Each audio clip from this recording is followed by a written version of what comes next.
एक तरफ 2013 में जो है चांदनी सत्यवान लांडगे का missing complaint Pimpri police station में, और दूसरा मिसिंग कंप्लेन था वडगांव मावड़ में 2014 से जो उसका प्रेमी रहा है उसके वो मिस्टर किशोर लक्ष्मण घारे।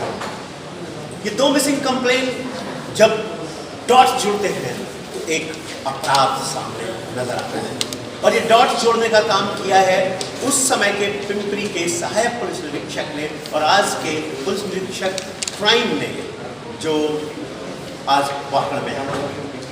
इन्हें जैसे ही सूचना मिली कि पिछले 2 महीनों से वो मिसिंग अपराधी जिसके साथ मिसिंग का कंप्लेन लड़की की मां सविता सत्यवान लांडगे ने दिया था, वो लड़का अभी वापस आ गया और 2 महीने से महारुंजे हिंजेवाड़ी की हद में वो सब्जियां बेचने का काम कर रहा है।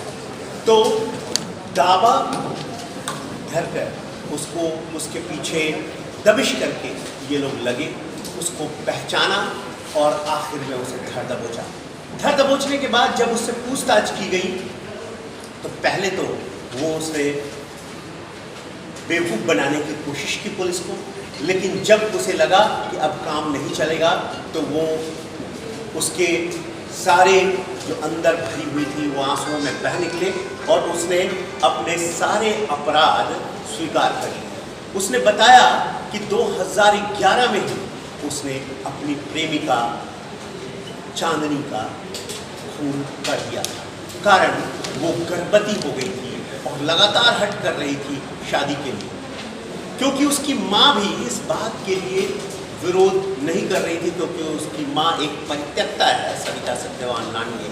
उसके पति ने शुरुआती के दिनों में ही बच्चों के होने के बाद उसे का परित्याग कर दिया था। ऐसी अवस्था में लड़की के साथ 2 साल तक वो है मुंबई में यहाँ का जॉब छोड़कर, ऐसा उसने आश्वासन दिया। मदरसन कंपनी में दोनों काम करते थे, चांदनी लांडगे भी और किशोर लक्ष्मण घारे भी। लेकिन जब 2 वर्षों के बाद संपर्क तोड़ दिया लड़के ने लड़की की मां से, तो लड़की की मां ने पहले मिसिंग कंप्लेन कराया, बाद में लड़के के घर वालों ने वडगांव मावड़ में मिसिंग का केस रजिस्टर करवाया। दोनों मिसिंग के डॉट्स तब जुड़ गए जब उसे उठाया गया उसके अज्ञातवास। यह अज्ञातवास वनवास के बाद का था, जिसमें वो महामार्ग के इलाकों में छुप कर रहता था और चाय बनाकर चाय बेचने का काम करता था। इस तरह से वो अपना जीविकोपार्जन चला रहा था। ये खून करने के बाद उसने अपने एक मित्र के पास कन्फेशन किया था, एक्स्ट्रा जुडिशियल कन्फेशन।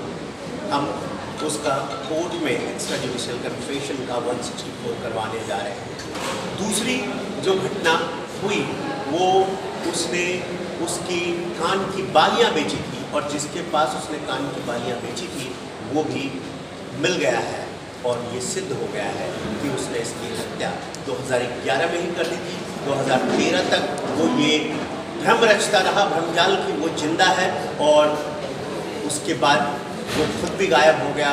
और जब वो उभर कर आया 2021 में तो उसे धर दबोचा। मानवता, सजगता, सतर्कता और अपने सूत्रों को, गुप्त सूत्रों के माध्यम से संतोष पाटिल, पुलिस निरीक्षक वाकड़, डीसीपी जोन, इन लोगों ने इसमें महत्वपूर्ण भूमिका निभाई। डीसीपी जोन 1, एडिशनल सीपी, सबका मार्गदर्शन मिलता रहा और इस तरह से एक बड़ा केस, एक पुराना केस सामने उठाया हुआ, जिसके सूत्र अभी बहुत कम हमारे पास हैं।